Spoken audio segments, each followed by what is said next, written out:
Today's episode of Night Talk is brought to you by Marsha Butler, an Ebby Holiday Realtor. Hello, my name is Marsha Butler, and I'm with Ebby Holiday Realtors right here in Frisco. I know that selling and buying a home are among the largest financial decisions most people will ever make. So really, it's quite simple. People come first, and your satisfaction will always be my first priority. When I go that extra mile and you have a successful outcome, you'll be a happy client. Call me today, Marsha Butler, at 469-388-2818. I'm looking forward to visiting with you. And by Regions Pest, a scientific approach. Welcome to Night Talk. I'm Brett Friedman, and joining me is Brendan Kauser. And as usual, we're going to go right into it, but a little bit different this week. We're going to highlight some of our great cross-country runners to start out the podcast. Niles placed 114th at state with a time of 17 minutes and 14 seconds, while our very own Grace Plain finished 10th with 18 minutes and 19 seconds. And that was a great job by both of them. We're very proud of them, as Coach Briones is too, and Coach Lewis, those two cross-country coaches. They've been working all year, and it's got to be a long season for them. They start practices in August and go all the way through to last weekend. It was a good season for them. But me and Brendan, we're just itching to talk about this Knights football team going into the second round of playoffs against a good Highland Park team. But before we go about talking about Highland Park, we're going to recap last game against McKinney North. It was a little bit of a close game early on, and we really put them away in the fourth quarter. Yeah, at one point we were only up by 5 points, and McKinney North had the ball first and goal at the 1. So it was looking like they were about to take the lead, and then we got that key fumble. I think that was in the third quarter. And this was a game where the refs were very involved. A lot of flags thrown. We had 8 penalties against us for 80 yards, and they had 9 against them for 69 yards. So a lot of mistakes that could have costed us, but we ended up winning 47-28. And I want to give a shout out to my boy Troy Boffman, who had 2 touchdowns in that game. He really did step up last game. Out. Really is a playoff hero on this team. 2 good passes by Kyle, and was able to finish all the way through. He had a couple good runs run after the catch on that second one for the touchdown. It was awesome just watching him go catch the deep ball. Also, Colton Nelson is back, and you can really see that on the yards.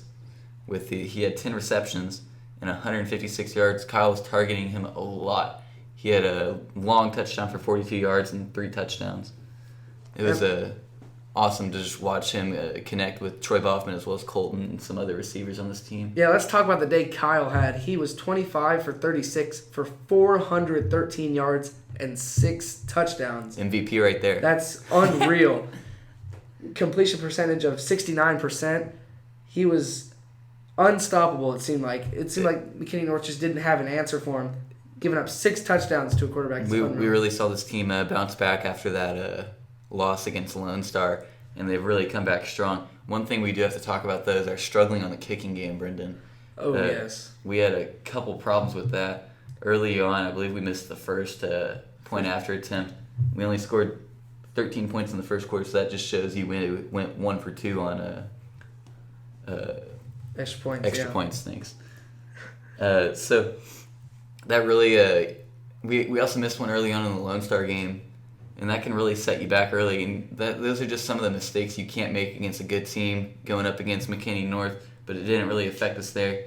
But you cannot make those mistakes against Highland Park. One interesting thing about Highland Park is Jerry Jones' grandson is the quarterback.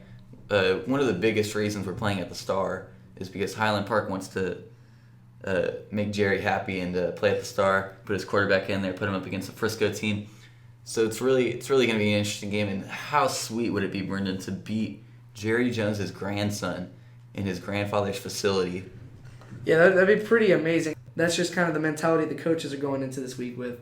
Just preparing their players like, hey, we can't lose our minds. I remember he was talking to Al Abbott. He was saying we got to keep our composure if things aren't going our way. And let's talk about Al a little bit. Al forced a big fumble last game in the third quarter.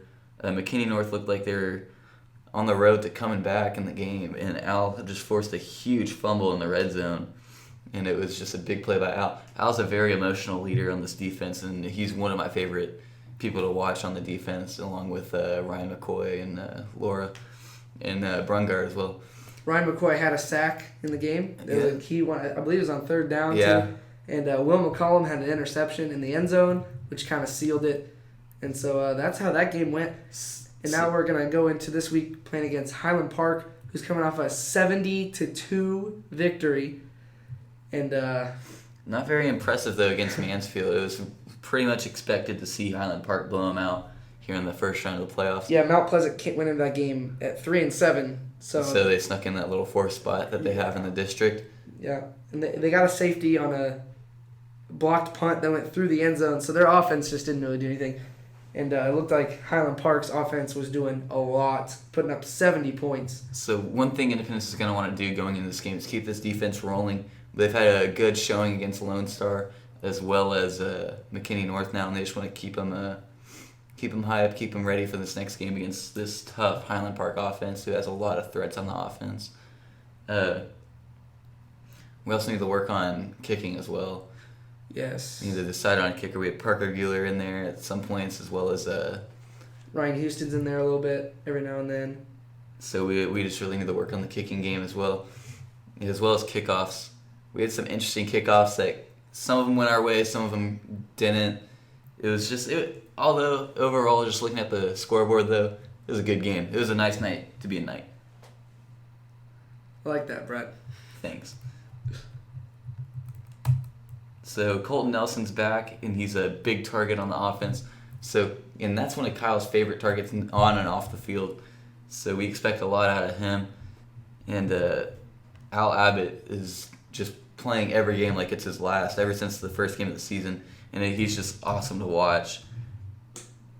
And we'll see if they can get Dom going again like they did this week, because against Lone Star he ended up with 67 yards rushing, which Isn't really like it's him. uncharacteristic of him.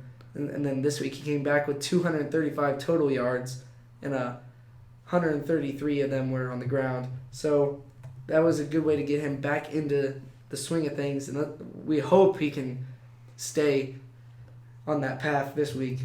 Yeah, a lot of that's going to come from the big offensive line we have with Matt Hawk up there, as well as a couple other big guys that are really creating good holes from him early on in the season, and we just need to get back on page with all of our offensive linemen as well as Kyle and Dom, and just try and run the ball quite a lot. We want to get good time of possession on the offensive side of the ball so we can keep our defense well rested and off the field.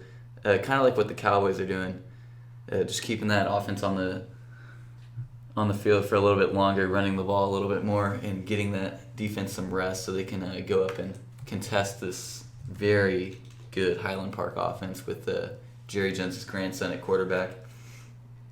We expect to see a lot of people in the student section. Me and Brennan will be down there, and It's a whiteout. it's a whiteout. Come ready to yell, because we want to rattle Jerry Jones Jr. in his own facility on Friday. So you can just tell around the school everyone's excited about it. And that's all we got for Night Talk. Yep, make sure you wear white on Friday. We're having a black light pep rally, so that'll look cool if everyone's wearing white. Then white out the game. Hope to see you there. It's at the Star. It's 7:30 for some reason this week. A little bit later time. Yeah. So make sure you follow me at ChillBrad on Twitter, as well as Brennan at BKAUSE33. and the IHS Sports Broadcasting Twitter. Thanks for listening to Night Talk. Make sure you give us a like on SoundCloud, a follow on SoundCloud. That'd be great. We'll see you next week.